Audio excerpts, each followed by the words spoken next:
Hello student, आपका स्वागत है एसपीएस स्टडी चैनल पे। आज हम लोग मैथ का ऑब्जेक्टिव क्वेश्चन कंप्लीट करने वाले हैं। 2023 का आज कंप्लीट हो जाएगा। पिछले क्लास में ही कंप्लीट हो गया था, लेकिन कुछ टेक्निकल कारण से वीडियो कैसे हम बनाए थे, लेकिन उसमें 5 ही मिनट का वीडियो रह गया था। तो आज हम लोग फिर से दोबारा सेशन ले रहे हैं। कल जो प्रीवियस क्लास में हुआ था उसी को हम लोग आज फिर से दोबारा करेंगे। इसलिए हो सकता है शायद एक ही क्वेश्चन में कंप्लीट हो चुका है, वीडियो ख़त्म हो चुका है। तो आज हम लोग फिर से उसी सेशन को स्टार्ट करेंगे। चलिए चलते हैं, स्टार्ट करते हैं। सबसे पहला जो क्वेश्चन है ये डेफिनिट इंटीग्रल का क्वेश्चन है। डेफिनिट इंटीग्रल का क्वेश्चन है, इसमें घात वाला फार्मूला यूज करना है। जब भी एक्स का पावर जितना हो दिया रहे तो इसका एक घात वाला फार्मूला बताया जाता है कि एक्स के पावर अगर एन रहता है तो इसके लिए फार्मूला बताया जाता है एक्स के power N plus 1 divided by N plus. कहने का मतलब ये है कि जितना पावर रहेगा एक पावर क्या हो जाएगा, बढ़ जाता है, और उतना ही पावर से क्या हो जाता है, भाग हो जाता है। यही हम लोग पावर रूल कहते हैं इस डिफरेंशियल इंटीग्रेशन का। तो हम लोग इस पर आते हैं तो यहाँ पर x के पावर कितना है, 3 है। तो एक बढ़ेगा तो कितना हो जाएगा, 4 हो जाएगा। अब बट्टे में जितना पावर आएगा उतना ही से भाग करना है। और लोअर लिमिट, इसको नीचे वाला को कहते हैं लोअर लिमिट, ऊपर वाला को बोलते हैं अपर लिमिट। तो लोअर लिमिट उसके बाद अपर लिमिट को दिखाते हैं। आगे में 3 दिया हो तो 3 आगे में हम लोग लिखेंगे अलग से। डेफिनिट इंटीग्रल का नियम क्या है कि सबसे पहले जहाँ जहाँ एक्स रहता है उसको अपर लिमिट वहाँ पे रख देते हैं। तो एक्स के जगह यहाँ पर 3 होगा, 3 के पावर क्या हो जाएगा, 4/4। फिर माइनस साइन दे के जहाँ जहाँ एक्स रहता है उसके जगह पर 0 रखेंगे तो 0 के पावर 4/4 हो जाएगा। अब 0 के साथ ये टर्म पूरा 0 हो जाएगा, यही बचेगा। तो 3 गुने 3 के पावर 4 का मान 3 को 4 बार गुना करना है तो कितना आएगा, 81/4 हो जाएगा। अब इसको गुना करेंगे, 81 में 3 से गुना होगा तो 243 आ जाएगा। तो 243 बटे कितना हो जाएगा, 4 हो जाएगा। तो इस क्वेश्चन का आंसर जो है 243 बटे कितना हो जाएगा, 4 हो जाएगा। चलिए चलते हैं, हम लोग नेक्स्ट क्वेश्चन देखते हैं। यहाँ पर देख सकते हैं एक बहुत बड़ा इंटीग्रेशन दिख रहा है, साइन के पावर 17 कॉस के पावर 3 का इंटीग्रेशन। लेकिन यहाँ पर डेफिनिट इंटीग्रल का नियम यूज होने वाला है, रूल यूज होने वाला है, प्रॉपर्टीज यूज होने वाला है। जब भी डेफिनिट इंटीग्रल में -a to a रहेगा, f(x) × dx रहेगा, तो इसका मैक्सिमम चांसेस बनता है ऑब्जेक्टिव क्वेश्चन में जब पूछेगा ना, और लिमिट समान रहे, नीचे में माइनस लिमिट रहे, ऊपर में प्लस लिमिट रहे, सिर्फ माइनस साइन का फर्क रहे, तो इस केस में मैक्सिमम चांसेस बनता है, 99% चांस है कि इस केस में आंसर जो होगा ये किस लिए, तो याद रखना है डेफिनिट इंटीग्रल में ये ऑब्जेक्टिव क्वेश्चन के लिए 99% चांस रहेगा, तो उसका आंसर क्या होगा, 0 होगा। इस बात को ध्यान में रखना है। तो आप तुरंत 0 इसका आंसर बता सकते हैं, लेकिन अब तरीका जानेंगे कि आखिर होता कैसे है 0। प्रॉपर्टीज क्या होता है, तो प्रॉपर्टीज बताया जाता है कि अगर ऊपर नीचे लिमिट समान है, एक में माइनस साइन है, f(x) × dx, इस लिमिट का मान 2 to 0 to a, इसको 0 to a में कन्वर्ट कर सकते हैं, f(x) × dx। ऐसा कब होता है, जब f(x) कैसा फलन होता है, सम फलन होता है, तब सम फलन। अब सम फलन का मतलब क्या होता है, दो टाइप का फलन होता है, सम फलन और विषम फलन। सम फलन का मतलब होता है किसी f(-x) बराबर होता है f(-x) बराबर होता है f(x) के, जिसको बोलते हैं सम फलन।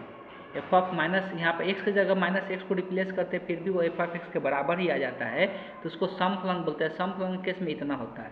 दूसरा एक कंडीशन होता है जिसका मान 0 होता है, जब फलन क्या होता है, तो विषम फलन होता है, ऑड फलन होता है, तब विषम फलन होता है। उस केस में इस इंटीग्रल का मान क्या होता है, 0 होता है। विषम फलन का मतलब होता है कि x का जगह -x रिप्लेस कर देता है, माइनस ऑफ f(x) के बराबर आ जाता है, तो इसी को हम लोग विषम फलन कहते हैं। और यही यहाँ पर मेन कोशिश रहता है कि ये जो फलन दिया रहता है ना यहाँ पर, इसी को हम फलन कहते हैं।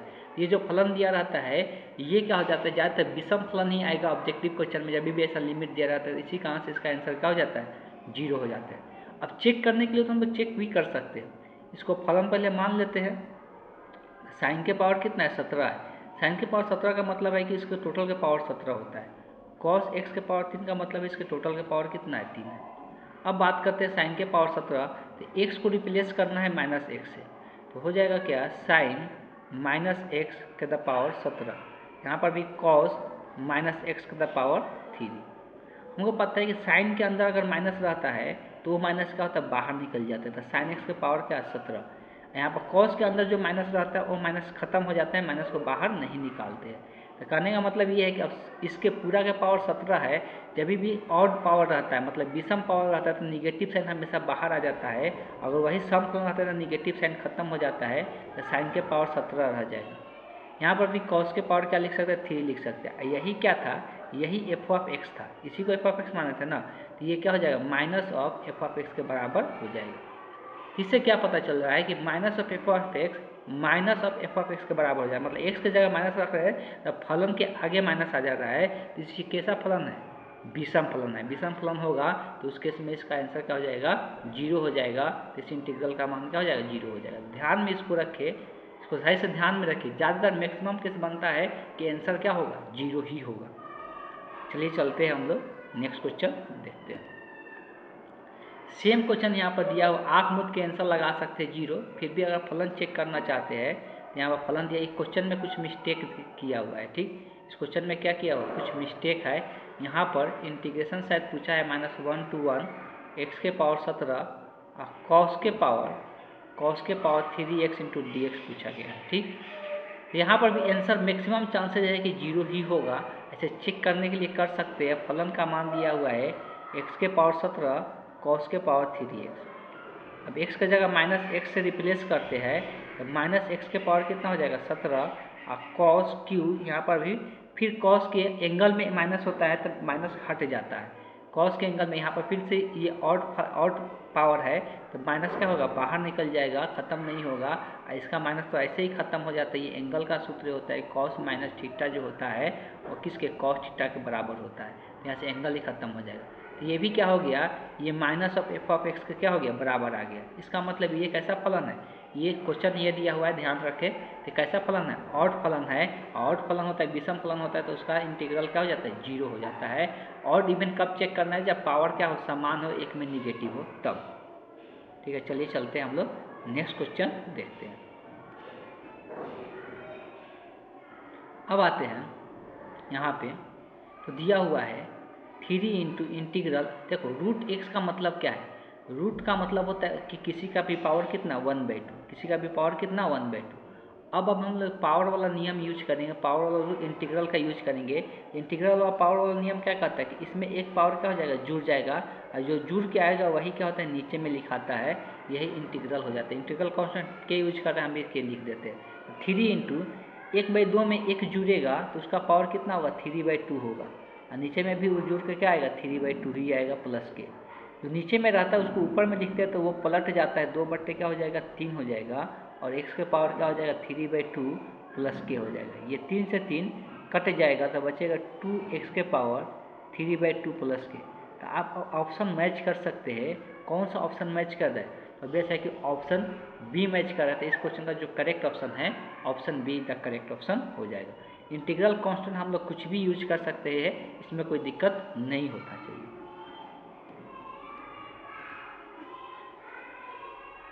अगला क्वेश्चन है, हाँ ये हम लोग कल भी डिस्कस कर रहे थे। इस क्वेश्चन में हमको जहाँ तक उम्मीद है कि इस क्वेश्चन में कुछ ना कुछ मिस्टेक कर दिया है। क्वेश्चन में ये क्या किया है, मिस्टेक कर दिया है, बताते टाइम में हो सकता है इसमें कुछ ना कुछ मिस्टेक है। तो इस क्वेश्चन को हम लोग यहाँ से इग्नोर करके चलेंगे, इस क्वेश्चन को हम लोग सॉल्व नहीं करेंगे। ठीक, लेकिन इस क्वेश्चन में कहीं ना कहीं मिस्टेक जरूर है, तो इस क्वेश्चन को हम लोग छोड़ देते हैं। चलिए चलते हैं, हम लोग नेक्स्ट क्वेश्चन देखते हैं। ऐसे बनाने का तरीका बताने के लिए तो हम बनाने का तरीका कल भी बता दिए थे कि इसको बनाने का तरीका क्या है।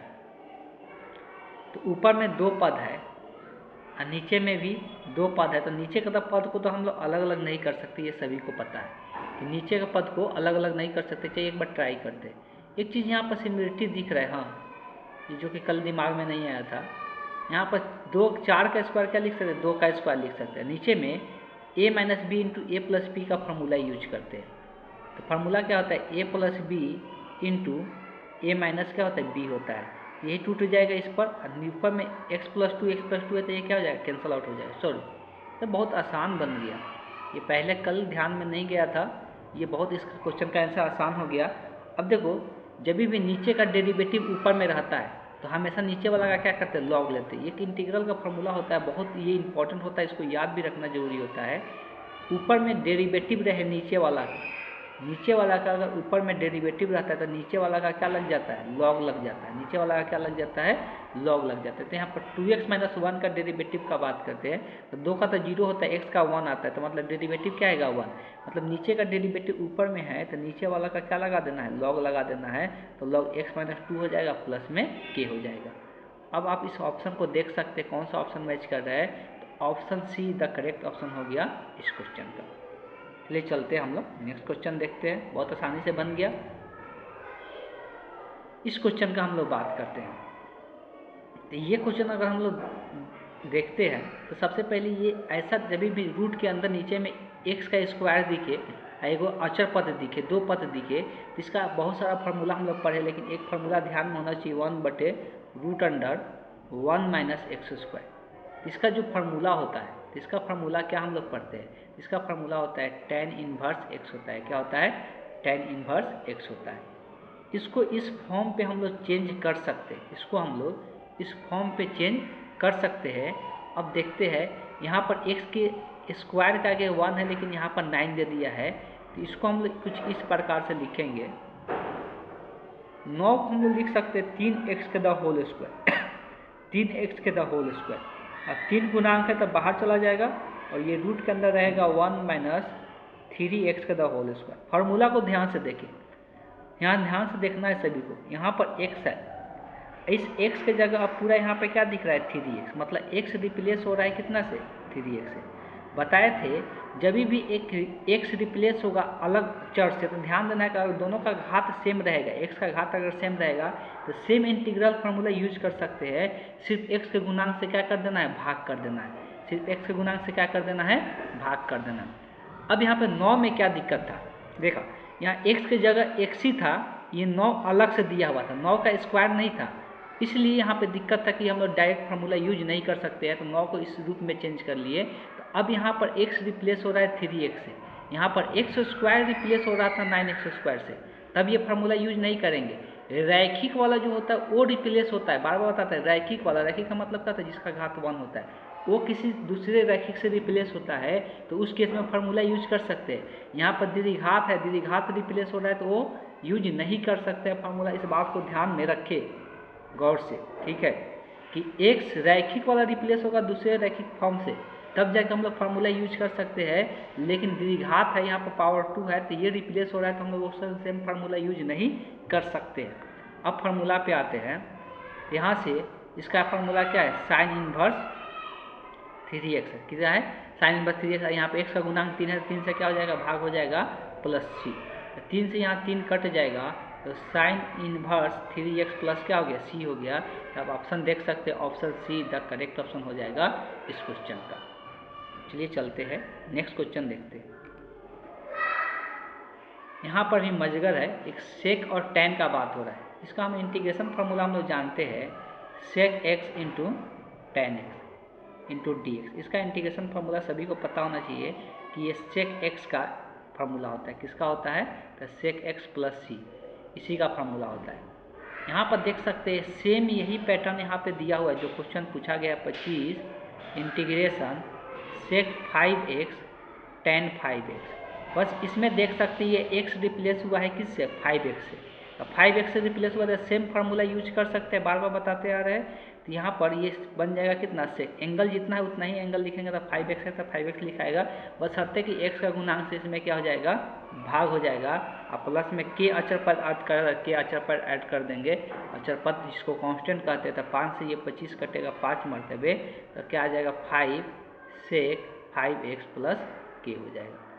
आप ऑप्शन मैच करके देख सकते हैं कौन सा ऑप्शन मैच कर रहा है, तो option be the correct option हो जाएगा इस क्वेश्चन का। बस थोड़ा सा ध्यानपूर्वक देखिएगा, आसानी से क्वेश्चन बन जाएगा। सारा फार्मूला ध्यान में होना चाहिए और कुछ भी नहीं चाहिए, ठीक। चलिए चलते हम लोग नेक्स्ट क्वेश्चन देखते हैं।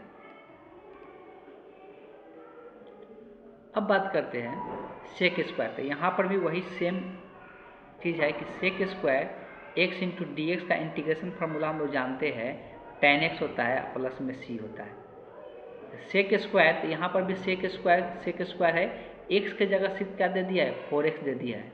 सेक स्क्वायर का सेक स्क्वायर, इस x के जगह 4x दे दिया है तो बार बार फार्मूला बता रहे हैं कि सेम फार्मूला यूज कर सकते हैं। जो x के जगह यहाँ पर x के जगह 4x है तो 4x लिखेंगे, बशर्ते कि यहाँ पर x के गुणांक से क्या हो जाएगा, भाग हो जाएगा, और प्लस में क्या k ऐड कर देते हैं तो ऑप्शन मैच कर सकते हैं। कौन सा ऑप्शन मैच कर रहा है, तो option be the correct option हो गया। बस फार्मूला यूज करना है, सिर्फ ध्यान रखना है कि हम वही इंटीग्रेशन फार्मूला यूज कर सकते हैं जब x के रिप्लेस करें या तो ax से या x रिप्लेस हो ax प्लस b से, मतलब रैखिक को रैखिक रूप में ही रिप्लेस किया जा रहा है तो हम वो formula same to same use कर सकते हैं, उसमें कोई दिक्कत नहीं है। चलिए चलते हैं नेक्स्ट क्वेश्चन देखते हैं। अब यहाँ पर डॉट प्रोडक्ट का बात हो रहा है। डॉट प्रोडक्ट में बताया जाता है कि आई वाला का गुना आई के साथ करना है, आई के घटक का गुना आई के साथ करना है, जे का घटक का गुना जे के साथ करना है, के घटक का गुना के साथ करना है, तीनों को क्या कर देना है, जोड़ देना है। ये सिंपल लॉजिक है डॉट प्रोडक्ट का। अब देखो दो को यहाँ पर सदिश दिया रहता है, दोनों के बीच में यहाँ पर डॉट साइन लगा हुआ है। इस सदिश में देखो आई है का जो नहीं रहता है उसका घटक क्या होता है, जीरो होता है गुना। इस सदिश में आई का कुछ नहीं लिखा है मतलब क्या होता है, 1 होता है, फिर प्लस साइन देना है। इस सदिश में जे है क्या, पहला वाला में नहीं है तो वो 0 हो जाएगा। इस सदिश में जे है, जे का आगे कुछ नहीं लिखा मतलब क्या होता है, 1 होता है। प्लस इस सदिश में के है क्या, तो के का आगे कुछ नहीं लिखा है मतलब 1 होगा। इस सदिश में के है का दूसरा में नहीं है तो उसका मान क्या होगा, 0 होगा। तो ये क्या हो जाएगा, 0 प्लस 0, किसी भी संख्या में 0 से गुना हो तो 0 ही हो जाता है। तो ये क्या आ गया, 0 आ गया इस क्वेश्चन का आंसर। इस क्वेश्चन का जो करेक्ट ऑप्शन है option A the correct option हो जाएगा। बहुत आसान था, कुछ इसमें डिफिकल्टी नहीं था। चलिए आते हैं नेक्स्ट क्वेश्चन में। फिर से यहाँ पर वैसे ही दिया एक्स स्क्वायर के आगे 36 लिखा हुआ है। तो अभी थोड़ा देर पहले इस प्रकार का क्वेश्चन बताए। एक हम लोग फार्मूला जानते हैं 1/x square plus 1 into dx। ये किसका इंटीग्रल होता है, ये tan इनवर्स x का इंटीग्रल होता है। किसका होता है, tan inverse x plus c का होता है। अब यही फार्मूला सेम यहाँ पे यूज करने वाले हैं। तो 1/36 को लिख सकते हैं 6x का द होल स्क्वायर, और 1 तो है ही प्लस में तो 1 लिख लिए इंटू डी। देख सकते हैं ये जो x है ये x रिप्लेस हुआ है 6x से, ठीक है। तो एक रैखिक ही रिप्लेस हुआ है एक रैखिक रूप में, तो सेम फार्मूला हम लोग यूज कर सकते हैं। क्या हो जाएगा, tan इनवर्स x की जगह क्या है 6x है तो x की जगह 6x लिखाएगा, और यहाँ पर x का जो गुणांक होता है उससे क्या हो जाता है, भाग हो जाता है। तो यहाँ पर क्या हो जाएगा, 6 से भाग हो जाएगा, प्लस में क्या हो जाएगा, k ऐड हो जाएगा। तो यही इस क्वेश्चन का आंसर हो गया। आप ऑप्शन मैच कर सकते हैं, तो कौन सा ऑप्शन मैच कर रहा है, option see the correct option है। अब यहाँ पर बहुत सारे ऐसा क्वेश्चन आया डिफ्रेंशिएशन में, जब ये रिप्लेस होगा एक रैखिक दूसरा से, तो डिफ्रेंशिएशन में x के गुणांक से x के कोफिशिएंट से गुना होता है, और इंटीग्रेशन में x के कोफिशिएंट से क्या होता है, भाग। कोफिशिएंट मतलब गुणांक, गुणांक से क्या होता है, भाग होता है। और इस पैटर्न पर बहुत सारे क्वेश्चन पूछे जाते हैं, वो भी आसान आसान क्वेश्चन पूछे जाते हैं। बहुत सारे अनगिनत क्वेश्चन देखने को मिलेगा और सब के सब आसान रहेगा। इस बात को ध्यान दे और ये चीज़ें सीख ले अच्छे तरीक़ा से निकालना। अभी तक 2 साल का डिस्कशन हुआ है, कोई अच्छा से अगर 1 साल का भी डिस्कशन अच्छा से देख लेता है तो फिर किसी प्रकार को उसको कोई दिक्कत नहीं होने वाला है क्वेश्चन बनाने में। तो सबसे तो हम 3 साल का डिस्कशन करने वाले, उतना कोई देख लेगा तो फिर आसानी से 50 में 50 कोई भी ला सकता है, कोई दिक्कत नहीं होने वाला है। बशर्ते कि जितना चीज़ें बताया जा रहा है उतना ध्यान पूर्वक पढ़ ले। तब अगर एक बार में नहीं समझ में आए तो उसको बैक करके उस वीडियो को चाहिए, जो क्वेश्चन नहीं समझ में आए उसको पीछे करके देख ले, बहुत ज़्यादा बेनिफिट होने वाला है। पहले हम बोल देते हैं अगर चाहते हैं कि 50 में 50 नंबर लाएँ ऑब्जेक्टिव में, तो हम जो कह रहे हैं उसको फॉलो करके देखिए, बहुत आसानी से आपका नंबर आ जाएगा। तो आज हम लोग ये ख़त्म हो गया। पिछले क्लास में कुछ दिक्कतें कारण ये कंप्लीट नहीं हो पाया था, आज के क्लास में हम लोग कंप्लीट कर लिए। अगले क्लास में हम लोग 2022 का क्वेश्चन डिस्कस करेंगे। ठीक, आज के क्लास को हम यहीं पे एंड करेंगे।